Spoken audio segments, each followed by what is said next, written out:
Hi, everyone. My name is Sarah Wilkinson, and I am a rising junior studying analytical economics and sustainability with a minor in math. This summer, I worked for Prime Buchholz, which is an institutional advising firm located in Portsmouth, New Hampshire. 86% of the firm's 250 clients include nonprofits, along with family foundations, educational foundations, and churches. Prime Buchholz has a strong focus on diversity, equity, and inclusion, and environmental social governance initiatives. Their mission-aligned investments committee consists of 25 members split between a research and practice group.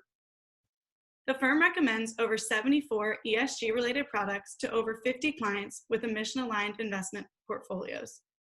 An example of one of these clients is the UNH Endowment.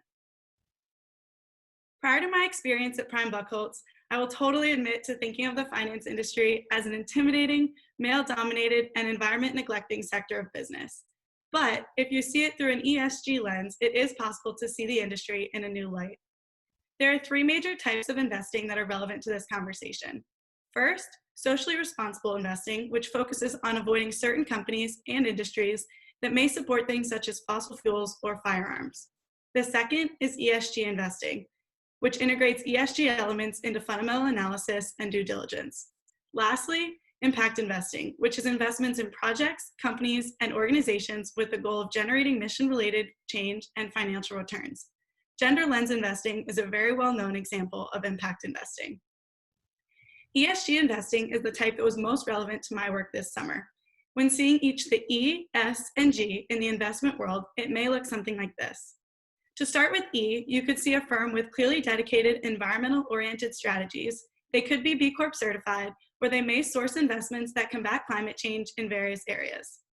As for the social component, you may see a firm that sources companies with a diverse workforce and screens out portfolio companies with a history of social issues. The firm could also have an active role in advancing diversity within the business world. Lastly, the G. This could be a firm that is a signatory of the UN Principles of Responsible Investing, has heavy consideration for shareholder rights, and compensation is distributed in an equitable manner around the firm. As you can see, there are ways that ESG and sustainability can be incorporated into the finance world. The big question is, are these firms doing it? My role at Prime Buchholz was basically to answer this big overarching question.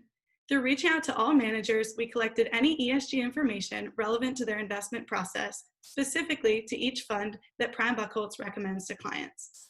My time was spent analyzing each ESG policy and scoring these managers using a rubric created by the Mission Aligned Investments Group.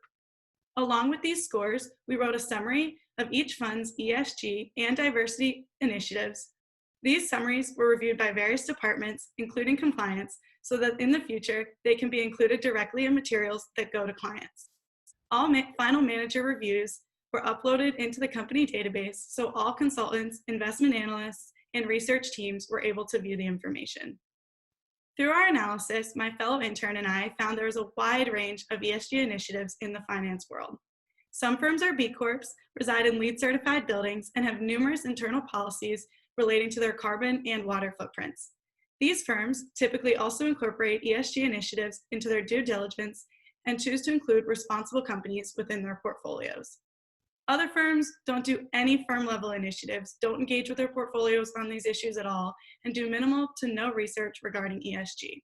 Unfortunately, we did have a handful of firms that sent back either no response or declined to participate in our questionnaire. However, I do have to say that this role did give me hope that the industry is on its way to making change and encouraging our world to change for the good. More clients are looking to diversify their portfolios through incorporating these mission-aligned investments. In fact, ESG-focused holdings have fared better in the recent fluctuations of the finance industry. If we like it or not, money has a lot of power. Money's behind everything.